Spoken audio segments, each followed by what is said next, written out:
le savez, j'adore les brochets. La pêche au brochet, c'est franchement en plus au Québec, je pense que c'est une de mes pêches préférées. Donc je vais vous expliquer une technique en particulier. Là en fait j'ai la boîte à pêche au brochet qui est disponible sur le site internet de Sail. Il y a une bonne sélection ici, c'est sûr qu'il y a plus de leurres que ça, mais là j'en ai fait quand même une bonne.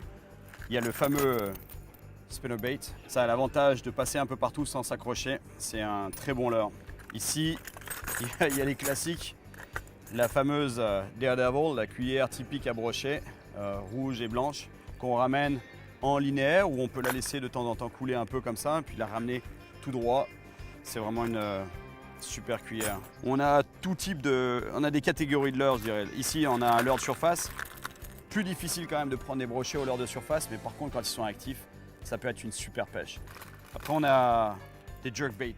C'est un poisson nageur en fait, on va appeler ça un poisson nageur. Il y a plusieurs variétés, plusieurs types, plusieurs couleurs, plusieurs tailles. Celui-là, c'est quand même un de mes préférés. Il marche très bien pour l'achigan, il marche très bien pour le brochet, il marche très bien pour tous les poissons en fait.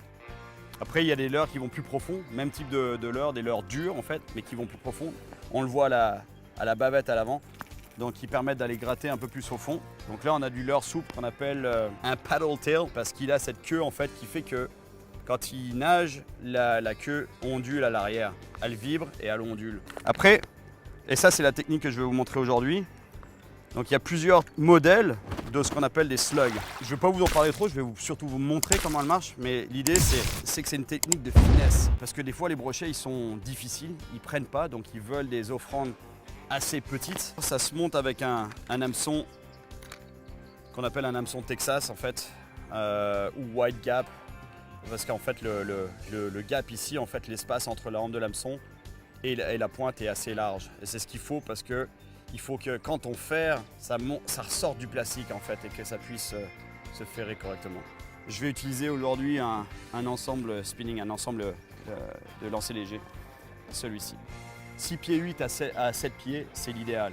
Moulinet de taille de 1500 à 3000, c'est idéal et rempli d'une tresse 15, 20 livres max, ça suffit amplement pour toutes les applications, toutes les pêches au Québec, toutes les pêches en eau douce au Québec, je dirais.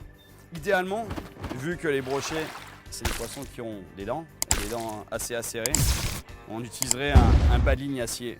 Voilà le montage à brochet. C'est pas une technique pour prospecter, pour pêcher rapidement, etc. C'est vraiment pour pêcher sur des poissons qui sont difficiles, qui veulent rien savoir.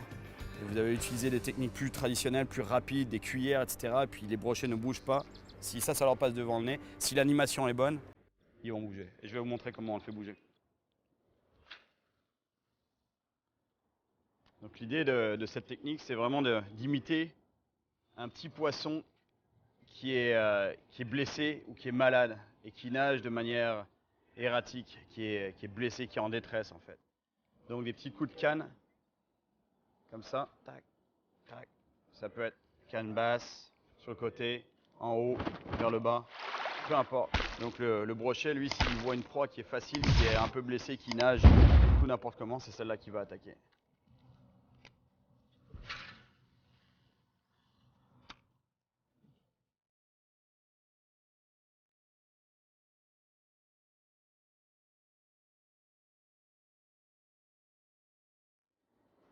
Oh, j'en ai un quoi. Yep, méchant. Oh, belle attaque. Ah ouais. Ah oui, c'est un joli brochet. Très joli brochet. Wow, wow, wow. J'utilise toujours la canne, vous voyez, pour tirer sur le poisson. Jamais le mouliner. Je mouline pas là. Là, je monte le poisson. Là, je reprends le mou. Allez. Puis je me baisse aussi pour amortir le poisson. Et il se bat lui, hein. Il en veut, hein.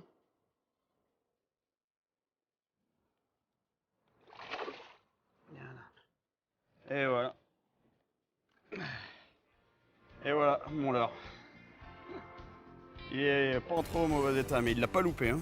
Très beau brochet. Poisson qui chasse à vue principalement. C'est sûr qu'il détecte les vibrations aussi, mais c'est un poisson qui se nourrit essentiellement à vue. Pour faire respirer les poissons, il n'y a pas besoin de faire des va-et-vient en fait. mouvement, la plupart des gens, même moi, j'ai eu une époque où je faisais ça et après, ce mouvement de va-et-vient. Et en fait, c'est pas le mouvement idéal. L'idéal, c'est vraiment ça. Ça, c'est le bon mouvement pour les oxygéner. En fait, et quand il va être prêt à repartir, il va me le dire lui-même. Et là, ça y est, il me le dit.